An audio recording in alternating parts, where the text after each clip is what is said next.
Centuries of spiritual gurus have spread and perfected the practice of yoga, but has the American obsession with physical culture pushed yoga too far past its roots?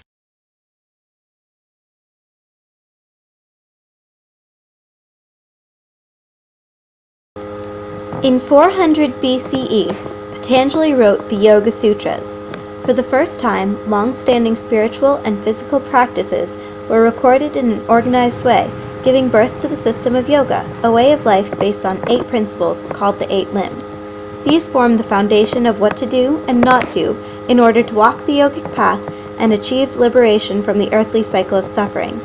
Yoga's core principles include non-harming, self-study, and contentment, pose, breath, withdrawal of the senses, focus, meditation, and oneness with the divine. Contrary to what some American practitioners assume, pose is only one small part of yoga meant to quiet the body in order to open the spirit. The physical poses or asanas have taken on a major role in the American yoga culture. The best example of the shifting priorities in American yoga may be the trend of hot yoga. Hot yoga originated in the 1970s when Bikram Choudhury began teaching his strenuous series of 26 postures practiced in a room at 105 degrees. The increased heat allows for increased flexibility and faster weight loss, but may come with certain dangers, including the sacrifice of the principles lying at the root of yoga. Our focus really is Hatha Yoga, which means the physical yoga. I've always been an athlete and I like to sweat. So I like the movement, the heat. I feel like it opens up my muscles. Honestly, it's tougher for your stamina and your mind. It's more intense, more invigorating, more effort on push. I think probably hot yoga is better cardio because you're sweating and I feel like you're moving around more. Because it seems more strenuous on your body. I mean, it probably does more for you strength-wise. And first 25 days, 25 lessons, you can lose 25 pounds. I actually feel a lot more accomplished after a hot yoga class, just because I feel like you can feel your body more.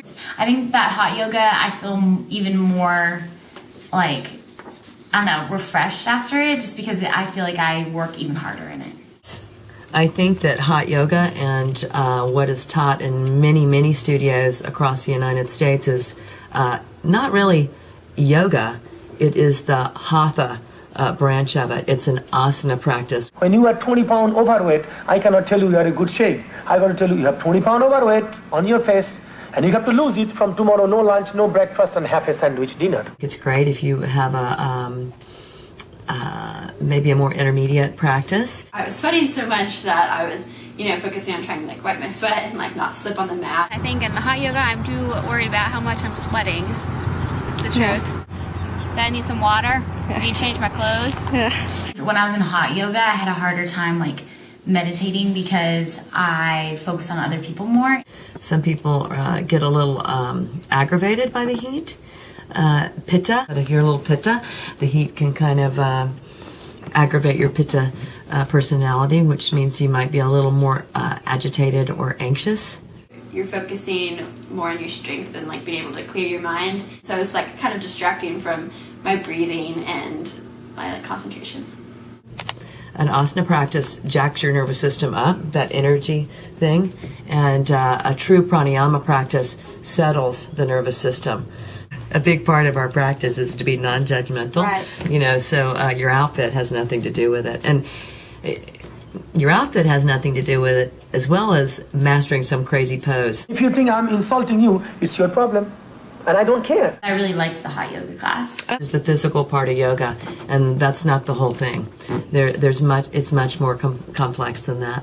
I love yoga. I feel like it makes me feel more peaceful and energized at the same time. So it's a really good mix of just feeling, I just feel more confident when I do yoga and more flexible, and I just feel like there's a lot of just great pluses about yoga that a lot of people don't. I think that your success in yoga is determined by your inward awareness.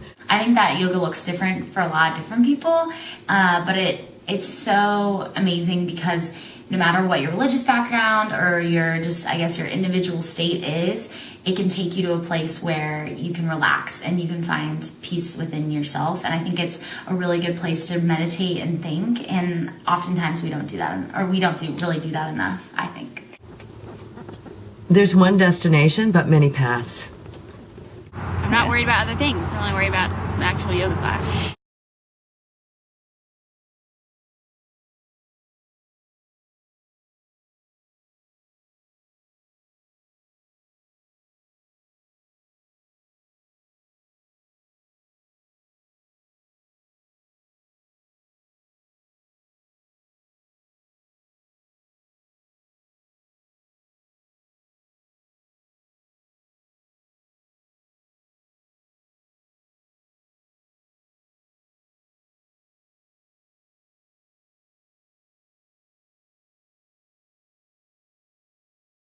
Is a way of life. It's not, when I came to yoga, it was all about the physical, which most people, that's how they come to it. But as I've aged, I've found many other benefits of yoga. For most folks, we come for one reason. We have an injury, we want to get strong, we want to lose weight, we can't sleep or not at night. For me, the physical's great, but the mental and the emotional piece have been much greater. We tend to judge ourselves, right? So you have to stop that judgment within yourself, and then you'll be able to do it with others as well. So it's like, that same thing is we're all going in the same direction. But for some of us, the asana practice is how we get there. For other people, it's devotional, bhakti yoga. For some people, it's study, jnana yoga. So that, it's what your personality is and what you're drawn to, even though we're all going to the same place.